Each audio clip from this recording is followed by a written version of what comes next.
Hello दोस्तों, कैसे हो आप। स्वागत है हमारे YouTube चैनल ओनली जी के पॉइंट में। आज हम विश्व के प्रमुख नहरों में से एक स्वेज नहर के बारे में चर्चा करते हैं। स्वेज नहर यह मनुष्य द्वारा बनाया गया जलमार्ग है जो मिस्र में भूमध्य सागर और लाल सागर को मिलाता है। इस नहर को बनाने का कार्य 1854 में एक फ्रांसीसी इंजीनियर फर्डिनांड de Lesseps को दिया गया था और ये 10 वर्ष में पूरा हुआ। स्वेज नहर का उद्घाटन 17 नवंबर 1869 को हुआ था। निर्माण पूरा होने के बाद इस नहर का प्रबंध पहले स्वेज कैनाल कंपनी करती थी, जिसके आधे शेयर फ्रांस के थे और आधे शेयर तुर्की, मिस्र और अन्य अरब देशों के थे। बाद में मिस्र और तुर्की के शेयरों को अंग्रेजों ने खरीद लिया। 1888 में एक अंतर्राष्ट्रीय उपसंधि के अनुसार यह नहर युद्ध और शांति दोनों कालों में सब राष्ट्रों के जहाजों के लिए बिना रोक टोक समान रूप से आने जाने के लिए खुली थी। ऐसा समझौता था कि इस नहर पर किसी एक राष्ट्र की सेना नहीं रहेगी, किंतु अंग्रेजों ने 1904 में इसे तोड़ दिया और नहर पर अपनी सेनाएं बैठा दी और उन्हीं राष्ट्रों के जहाजों के आने जाने की अनुमति दी जाने लगी जो युद्धरत नहीं थे।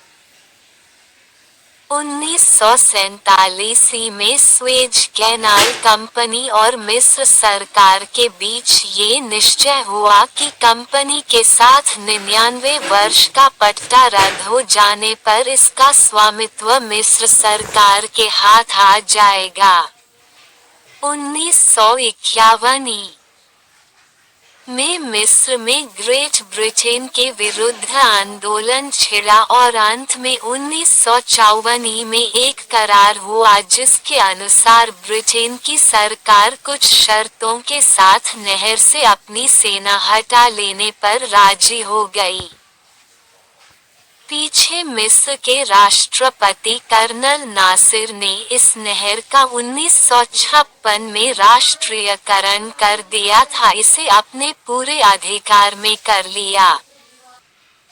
आधे शेयर फ्रांस के, आधे शेयर तुर्की, मिस्र और अरब देशों के थे। बाद में इसका स्वामित्व मिस्र सरकार के हाथों में आ गया। ये नहर पश्चिम में मिस्र की नील घाटी के निचले भाग और पूर्व में सिनाई प्रायद्वीप को अलग करती है। इसके उत्तर में मंजाला, मध्य में तिम्सा और दक्षिण में बृहद बिचा झील है जो दलदली है। ये नहर 168 किलोमीटर लंबी है और इसकी अधिकतम चौड़ाई 365 मीटर है। औसत गहराई 16.15 मीटर है। इसके उत्तरी सिरे पर पोर्ट साइड और दक्षिणी छोर पर स्वेज पत्तन है। इस मार्ग के कारण यूरोप और दक्षिण एवं दक्षिण पूर्व एशिया के बीच की दूरी कम हो गई। पहले यूरोप और दक्षिण एवं पूर्व एशिया के बीच भ्रमण करने के लिए जहाजों को लंबे मार्ग के पाफ गुड से होकर जाना पड़ता था। स्वेज नहर पूरी लंबाई तक सागर की सतह पर बनी है, अतः इस नहर में पनामा नहर की भांति लॉक नहीं लगा है। इस नहर से चलने वाले जलयानों की गति 12 से 15 किलोमीटर प्रति घंटा होती है। जलयानों को इस नहर को तय करने में 12 घंटे का समय लग जाता है। इस नहर में प्रतिदिन लगभग 100 जलयान आवागमन करते हैं। इस नहर की चौड़ाई कम होने के कारण एक समय में एक ही जलयान नहर से यात्रा कर सकता है। वर्तमान समय में यह नहर मिस्र के अधिकार क्षेत्र में है। इस नहर के माध्यम से यूरोप, अफ्रीका एवं सुदूर पूर्व एशिया तथा ऑस्ट्रेलिया के देश एक दूसरे के संपर्क में आए। साथ ही इस नहर की भूमिका अरब सागर तथा भूमध्य सागर के तटीय देशों के औद्योगिक एवं व्यापारिक विकास एवं प्रगति में महत्वपूर्ण सिद्ध हुई है। इस नहर के द्वारा यात्रा करने में मुंबई तथा हांगकांग से लिवरपूल जाने में, लंदन से जकार्ता जाने तथा न्यूयॉर्क से मुंबई जाने में बहुत अधिक दूरी कम हो गई है। स्वेज नहर बनने से पूर्व जलयान अफ्रीका के दक्षिण से होकर जाया करते थे, जिससे अधिक समय तथा दूरी तय करने पड़ती थी।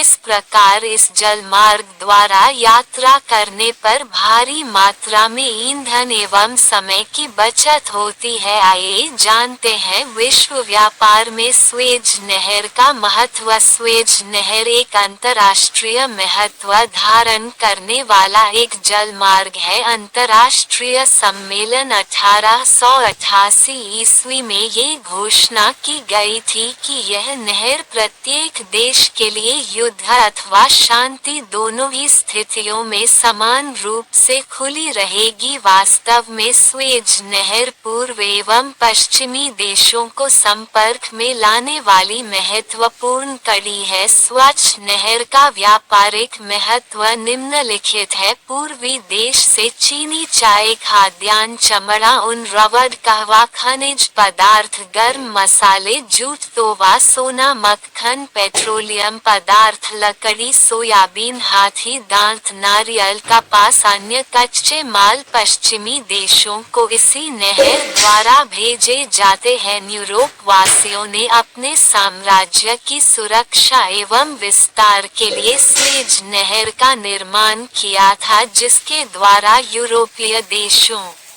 द्वारा भेजे जाते हैं। यूरोप वासियों ने अपने साम्राज्य की सुरक्षा एवं विस्तार के लिए स्वेज नहर का निर्माण किया था, जिसके द्वारा यूरोपीय देशों में निर्मित माल दक्षिण पूर्वी देशों के बाजारों तक पहुंचाया जाता था। इस प्रकार एक लंबे समय तक ये नहर ब्रिटिश साम्राज्य की जीवन रेखा बनी रही। यह नए पूर्व से भारत तथा मध्य पूर्व के अन्य देशों का यूरोपीय देशों के साथ संबंध बनाती है। ये पश्चिमी एवं पूर्व के देशों के बीच महत्वपूर्ण व्यापारिक कड़ी का काम करती है। इस नहर के बल पर यूरोपीय देशों को अपने साम्राज्य का विस्तार करने में और व्यापारिक वृद्धि करने में सफलता मिली। इस नहर के माध्यम से पूर्वी देशों एवं पश्चिमी देशों की संस्कृति का आदान प्रदान हो गया। अगर हमारी वीडियो आपको अच्छी लगती है तो हमारे चैनल को लाइक कीजिए और सब्सक्राइब कीजिए। धन्यवाद।